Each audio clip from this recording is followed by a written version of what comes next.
अपना एक डिस्टेंस रख लेना जिस पर आपने ड्रॉ कर देना है। तेज भागते घोड़े की लगाम छोड़कर हाथ में थामी कमान से तीर निशाने पर लगाती सुमैया हिजाजी पाकिस्तान की पहली हॉर्स बैक आर्चर्स में से एक हैं। घुड़सवारी सीखने का शौक मेरीनर्स सैडल क्लब ले आया, जहां तीरंदाजी ने अपनी जानिब माइल किया। ट्रेनर्स ने दोनों शोबों में सुमैया की दिलचस्पी देखते हुए उनकी दोनों महारतों को एक करने की ठानी।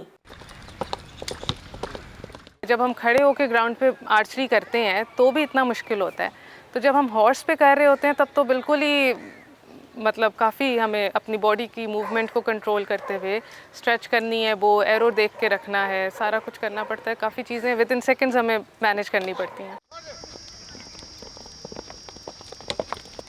सुमैया के साथ अब मजीद 2 लड़कियों ने हॉर्स बैक आर्चरी की तरबियत लेना शुरू की है।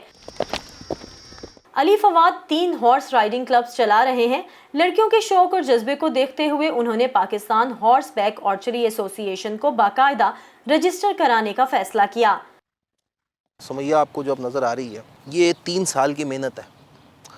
3 साल में ज़्यादा जो मेहनत होती है, इनको मोटिवेट करके रखना कि यार we have to do it. हमको ऐसा जेंडर स्पेसिफिक किस्म का नहीं कह रहे कि यही लड़कियों की टीम बनानी है। हम एक टीम जनरेट कर रहे हैं, कुदरती तौर पर ये लेडीज़ की टीम है। आपके कंपटीशन होंगे, कुछ प्रमोटर होंगे जो कि उनको प्राइजेस देंगे। People work for those prizes, people work for that exposure, तो चीज़ आगे बढ़ती है। पाकिस्तान में चूंकि ये एक नया खेल है, इसलिए इसके ट्रेनर्स भी कम हैं।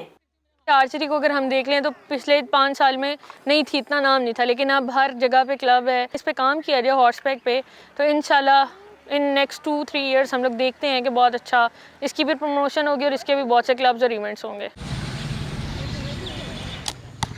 पाकिस्तान में माउंटेड आर्चरी की बुनियाद रखने वालों का कहना है कि मुल्क में इस खेल को परवान चढ़ाने में उन्हें न सिर्फ खिलाड़ियों बल्कि उनके घर वालों का ताउन भी दरकार है। अगर आप लविंग हस्बैंड हैं, लविंग चिल्ड्रन हैं, तो आप 100% सपोर्ट करते हैं। मेरे बच्चों के लिए बहुत बड़ी मोटिवेशन है कि अगर मदर ऑफ़ 3 ये कर सकती हैं तो मेरे बच्चों के अंदर भी एक जोश आएगा कि वो भी कुछ करें। अली फवाद और उनकी टीम समझते हैं कि पाकिस्तान में इस खेल की तरवीज के लिए प्रमोटर्स और सपोर्टर्स की ज़रूरत है, ताकि वो वर्ल्ड हॉर्स बैक आर्चरी और international horse back archery association का हिस्सा बन सकें और पाकिस्तान को इस खेल में पहचान मिले। Saman Khan, voice of America, Lahore.